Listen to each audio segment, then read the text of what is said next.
Don't go anywhere. Hit that subscribe button.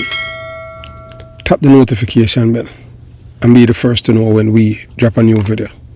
Like and share with your fellow American patriots who love this country.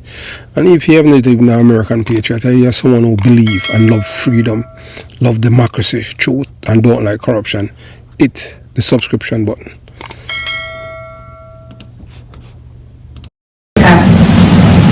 Well, I can answer that for President.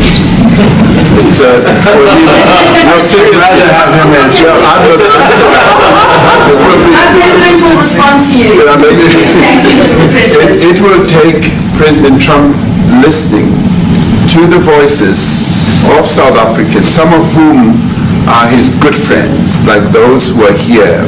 When we have talks between us on the quiet table, it will take President Trump to listen to them.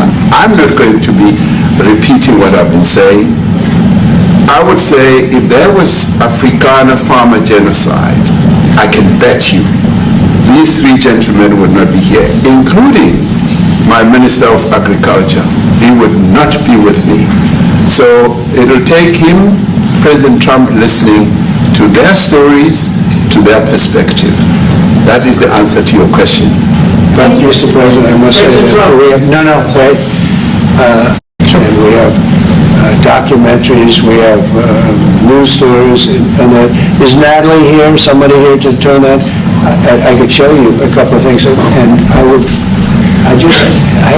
has to be responded to. Sure, we do. Let me see the articles, please, if you would, and turn the lights down, and just put this on, it's right behind you. There's nothing this parliament can do. With or without you, people are going to occupy land. We require no permission from you, from the president, from no one. We don't care. We can do whatever you want to do. Who are you to tell us whether we can occupy land or not? We are going to occupy land. South Africa occupy land. That's who we are.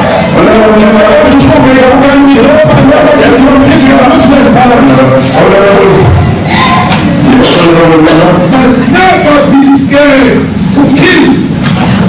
And revolution demand that at some point there must be killing, because the killing is part of a revolutionary act. Shoot to kill.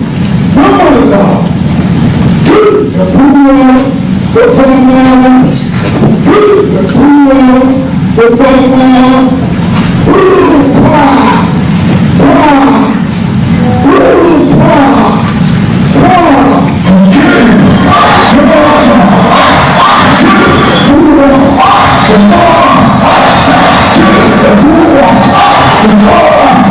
the man of D-Day in PE is a white man.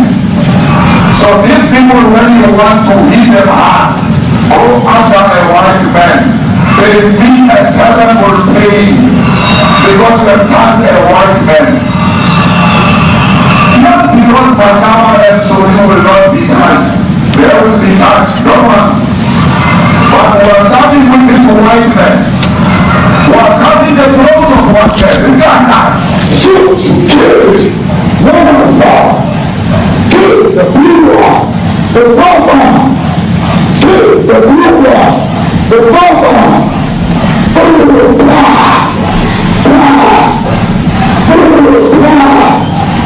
Shoot to kill, no one saw.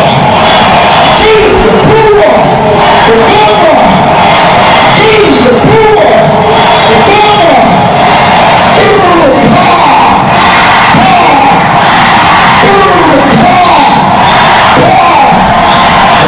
I don't know what's going to happen in the future. I'm saying to you, was not called for the killing of white people, at least for now. I can't never see the future. But, I mean, you understand something is watching that, especially as it gets shared on because it makes freak out. It sounds like a genocide over there.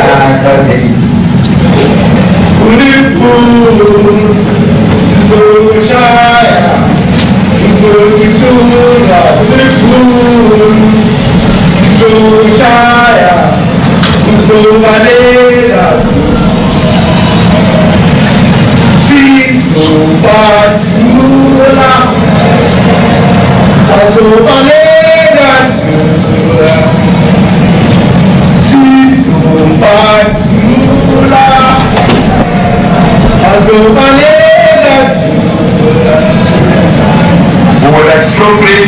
without compensation, whether they like it or not. If they object, they can seek refugee in America. Now this is very bad. These are burial sites right here. Burial sites. Over 1,000 of white farmers, and those cars are lined up to pay love on a Sunday morning. Each one of those white things you see is a cross, and there's approximately 1,000 of them. They're all white farmers, the family of white farmers. And those cars aren't driving, they're stopped there to pay respects to their family member who was killed. And it's a terrible sight. I've never seen anything like it. Both sides of the road you have crosses.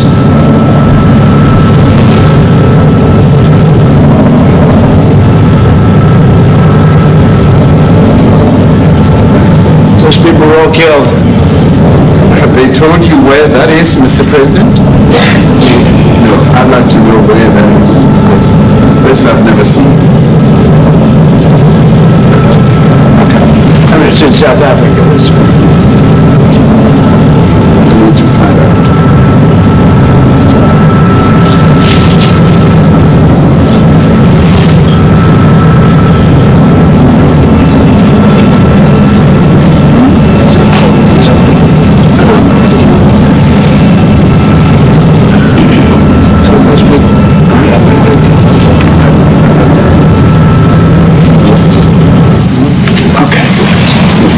The Pentagon announced that it would be accepting a Qatari jet to be used as Air Force One. What are you talking about? What are you talking about?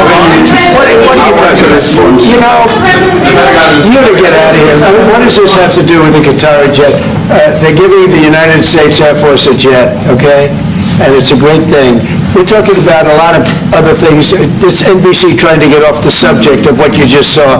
You are a real, you're a terrible reporter. Number one, you don't have what it takes to be a reporter. You're not smart enough. But for you to go into a subject about a jet that was given to the United States Air Force, which was a very nice thing, they also gave $5.1 trillion worth of investment in addition to the jet. Go back, you ought to go back to your studio at NBC, because Brian Roberts and the people that run that place, they ought to be investigated. They are so terrible, the way you run that network, and you're a disgrace. No more questions from you. Go ahead. Go ahead, talk about that. His name is Peter something. He's a terrible reporter. Quiet. That's my question now. Let's go. Thank you so much. President Trump and a disaster from EMCA in South Africa. Thank you very much. Thank you very much, Steve. What would you like President Ramaphosa to do about the situation that we've just seen on the screen? I don't know. Look, these are articles over the last few days. Death of people. Death. Horrible death. I don't know. But you know To that pick anyone, white South Africans are fleeing because of the violence and racist laws, and this is all, I'll give these to you. So when you say, what would I like to do, I don't know what to do. Look at this. White South African couple say that they were attacked violently. President Trump, why don't you go and see for yourself if it isn't? Well, I could do that. Look, here's burial sites all over the place. These are all white farmers that are being buried. And he asks about a jet that was given. You ought to be ashamed of yourself. You are so bad. You're such a bad reporter.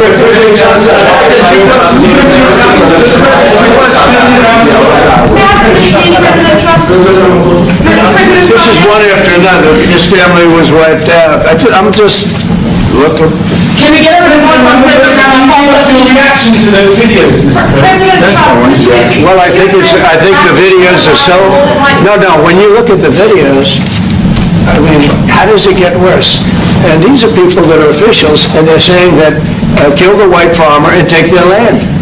That's what they And I have other friends in South Africa, I have people that left, one in particular that says You can't go there. He said they want to take your land, and they kill you. It's okay, and they say it's okay to do. Now, we're going to talk about it, but this is a tremendous, look, this is so recent. These are all people that recently got killed. Yeah. And I don't know how it can get any worse. These are... And you know, the men that you saw, the people that you saw on that, those are officials. Those are people that were in office. They had one march, they had a dance in your parliament, whatever you may call it, legislature. Let me clarify that. Yeah. Let me clarify that, because what you saw, the speeches that were being made, one, that is not government policy. We have a multi-party democracy in South Africa that allows people to express themselves, political parties to adhere to various policies, and in many cases, or in some cases, those policies do not go along with government policy. Our government policy is completely against what he was saying, even in the parliament. And they're a small minority party, which is allowed to exist in terms of our constitution. But you do allow them to take land. No. You do allow them to take land. Nobody can take the land. And then when they take the land, they kill the white farmer. And when they kill the white farmer, nothing happens to them. No, nothing happens to them. There is criminality in our country. People who do get killed, unfortunately through criminal activity, are not only white people. The majority of them are black people. And we have now utilized... The farmers are not black. I don't say that's good or bad, but the farmers are not black. And the people that are being killed in large numbers, and you saw all those grave sites, and those are people that loved ones going, I guess on a Sunday morning, they told me, to pay respect to their loved ones that were killed. Their heads chopped off. They died violently. And, you know, I mean, we're here to talk about it, and I didn't know we'd get involved here, but I will say this, that if the news wasn't fake, like NBC, which is fake news, totally one of the worst, ABC, NBC, CBS, horrible, but if they weren't fake news like this jerk that we have here, if we had real reporters, they'd be covering it, but the fake news in this country doesn't talk about that. They don't want to talk about it, but now they have to talk about it, but they won't. This won't even be a subject. They'll have him talking about why did a country give a free, think of this, why did a country give an airplane to the United States Air Force? Okay, the United States, not to me, to the United States Air Force, so they could help us out, because we need an Air Force One until that's Air Force One, it's being built. 2 of them being built. But Boeing's a little bit late, unfortunately. So why did they give us a plane to the United States Air Force? That's what that idiot talks about after viewing a thing where thousands of people are dead. I'm sorry, I don't have a plane to give you. I wish you did. I would take it. If your country offered the United States Air Force a plane, I would take it. Okay. But coming back to this issue, which I really would like us to talk about, and talk about it very calmly. We were taught by Nelson Mandela that whenever there are problems, people need to sit down around a table and talk about them. And this is precisely what we would also like to talk about, including, of course, trade matters, investment matters.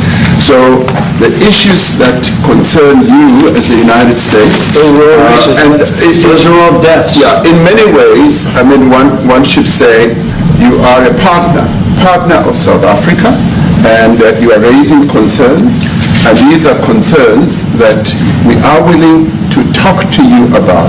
Let me just add quickly, you know, the criminality that we're experiencing in our country needs quite a lot of technological capability. And in one of our areas in South Africa, we're using US technology, which is able to, in many ways, identify where shootings are happening and all that. And I'd like to talk about that, because there is support that we can get from you is to help us deal with all these acts of criminality. And that is what I believe partnership is all about. And we are here as a partner so that we can help each other whenever there are challenges. So I'd like us to discuss it, and of course outside of the media, so that we sit down and have a really good discussion that will lead to good outcomes. Are there any other punitive measures that could be in place should you not be satisfied that South Africa is fixing some of the very bad things, in inverted commas, that you tweeted are happening? Well, there are a lot of bad things happening in, many countries, but this in particular has been very, very bad, and because of, we're going to have the whole world watching in another short period of time because you have the G20, and that's a big deal, and it seems like, I want you to look good, I don't want you to look bad. Very good. But we have hundreds of people, thousands of people trying to come into our country because they feel they're going to be killed and their land is going to be confiscated. And you do have laws that were passed that gives you the right to confiscate land for no payment. You can take away land for no payment. I want to clarify that because we have a constitution. Our constitution guarantees and protects the sanctity of tenure of land ownership. And that constitution protects all South Africans with regard to land ownership. However, we do say, because we've got to deal with the past, the government, and as your government also has the right to expropriate land for public use. And you're doing that. And we've never really gotten underway with that. And we are going to be doing so. You're taking people's land away. We have not. From them. And those people in many cases are being executed. They're being executed. And they happen to be white, and most of them happen to be farmers. And that's a tough situation. I don't know how you explain that. How do you explain that? They're taking people's land away, and in many cases those people are being executed, and in many cases it's not the government that's doing it, it's people that kill them and then take their land, and nothing happens to them. But we have thousands of people that want to come into our country. They're also going to Australia in a smaller number. But we have thousands of people that want to come into our country, and they're white farmers, and they feel that they're going to die in South Africa, and it's a bad thing. Yeah, What can South Africa do? What concessions would you like to see them made to improve relations with the United States? Then I have one more for President Ramaphosa afterwards. Well, we just spoke about, I got them a very, very complex machine, 150 of them. I was asked by the president if they could help, and I did that. And, I have great feeling for all countries. I deal with all countries, but I have a great feeling for South Africa because I have friends. I have a couple of friends, a few friends here today. I have many friends from South Africa, but many of those friends they can't go back. I have Elon is from South Africa. I don't want to get Elon involved. That's all I have to do, get him into another thing. But Elon happens to be from South Africa. This is what Elon wanted. He actually came here on a different subject, sending rockets to Mars, okay? Yes. He likes that better. He likes that subject better. That's right. But Elon is from South Africa, and I don't want to talk to him about that. I don't think it's fair to him. That's right. But I will say that people are fleeing South Africa for their own safety. Their land is being confiscated, and in many cases they're being killed. And that scene of, you see how many crosses they have. Those crosses, that's a dead person in every one of them. And those trucks or cars are paying their respects to all of those dead people on a Sunday morning. That's a rough thing to explain away. And the problem we have, and the way, a correct and a fair media exposes things. But we have a very corrupt media. They won't even report this. If this were the other way around, it would be the biggest story. Now, I will say, apartheid, terrible. That was the biggest story. That was reported all the time. This is sort of the opposite of apartheid. What's happening now is never reported. Nobody knows about it. All we know is we're being inundated with people, with white farmers from South Africa, and it's a big problem. Marco Rubio was telling me he's never seen anything like it. the numbers of people that want to leave South Africa because they feel they're going to be dead very soon. In a jaw-dropping encounter, the South African president made headlines as he entered the Oval Office for a high-stakes meeting with Donald Trump. Expectations were high, but no one could have predicted the tension that would unfold. As the two leaders sat down, discussions ranged from trade agreements to international relations. But then, the South African president dropped a bombshell, challenging Trump on controversial policies that left everyone in the room stunned. The atmosphere shifted as the president delivered a powerful message about unity, equality, and the future of global collaboration. Trump's reaction was priceless, his expression a mix of surprise and contemplation. This bold confrontation sparked a fiery debate, igniting discussions across social media and news platforms. Was this a pivotal moment in U.S.-Africa relations?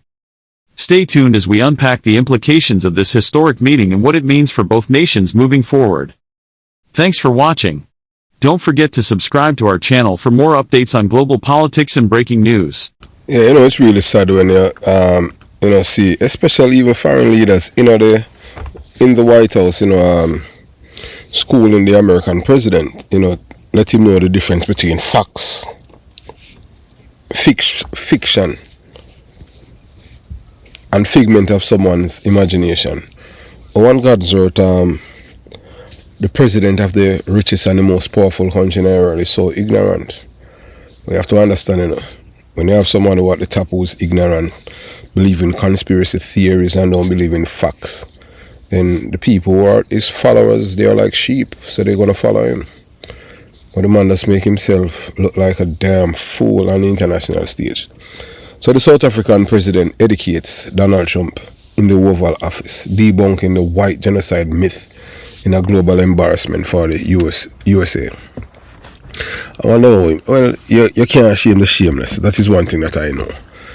In a moment that have been a proud display of international diplomacy, the world instead witnessed a disturbing spectacle of ignorance and misinformation being parroted from the most powerful office in the United States.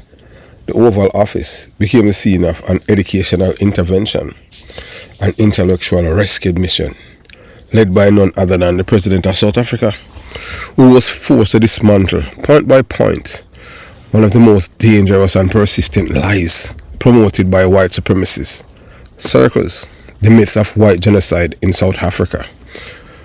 Donald J. Trump, the President of the United States, stunned viewers around the world during a live broadcast from the White House. When Donald Trump confidently repeated propaganda ripped straight from the darkest corners of the internet, claiming that white farmers in South Africa were being systematically slaughtered. He didn't offer evidence-based and verified intelligence. We have the CIA, we have the FBI, we have DNI. He didn't quote the State Department. He didn't cite any reputable global human rights organization. No. Trump parroted and verified right-wing talking points and presented debunked claims as facts, effectively internationalizing a dangerous conspiracy theory with zero credibility. The South African president set the record straight with statesmanship and restraint. The South African president calmly educated the leader of the free world, in which America is no longer the leader of the free world. Right now, at this point in time, it seems like it's more Britain, Canada, and Germany. America is no longer the leader of the free world. People have no faith in America anymore. They say America is, somebody who's crazy, who's in charge, who want to be a dictator. The South African president explained that South Africa, like many nations emerging from a long and painful history of racial injustice, is navigating a deeply complex legacy of land inequality.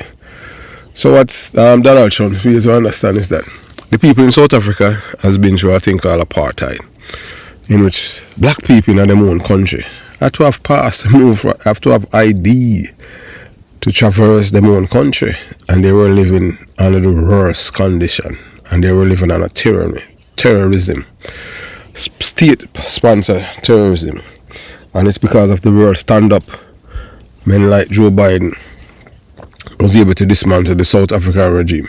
And guess what? The South African government, back then, they had nuclear weapon, and as soon as the black man was about to be in charge, Nelson Mandela was picked by them, by whites. And so you say a white man is being celebrated by white celebrating a black man. That black man is a dangerous black man.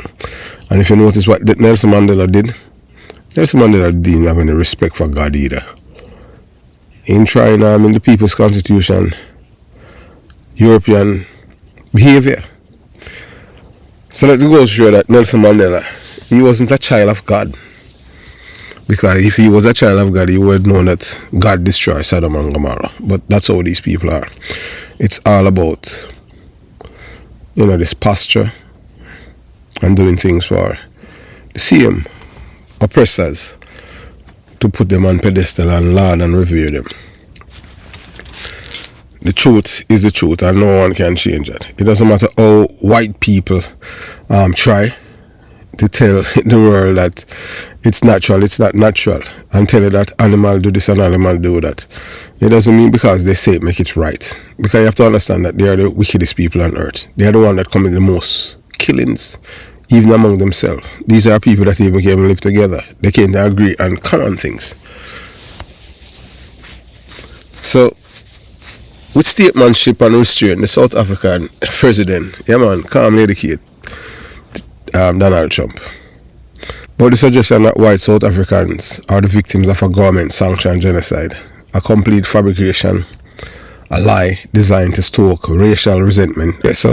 A lie designed to stoke racial resentment and revive apartheid-era nostalgia. Official statistics shows that the murder rate in South Africa affects black South Africans at a far higher rate than whites.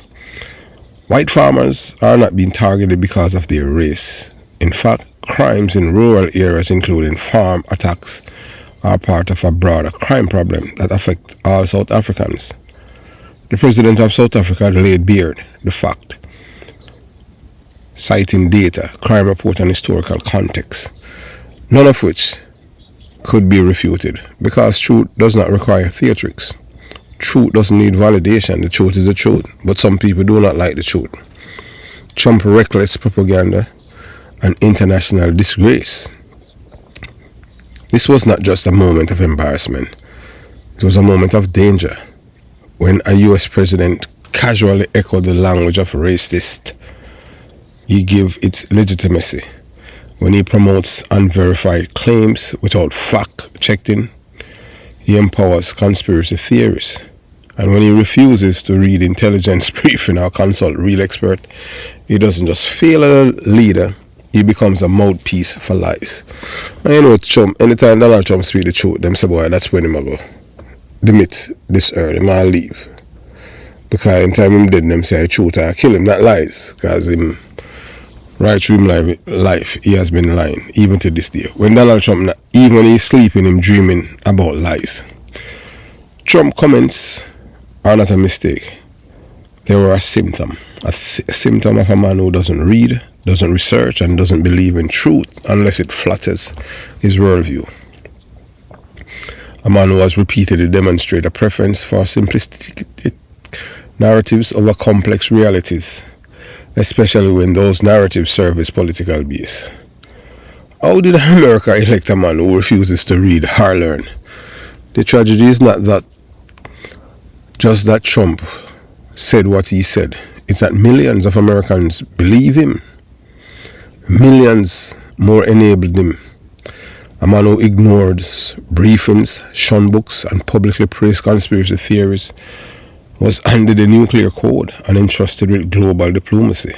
And now, before the eyes of the world, he exposed himself once again, not as a president, but as a parrot of propaganda echoing white nationalist myth in front of an African leader whose very presence disproved those lies.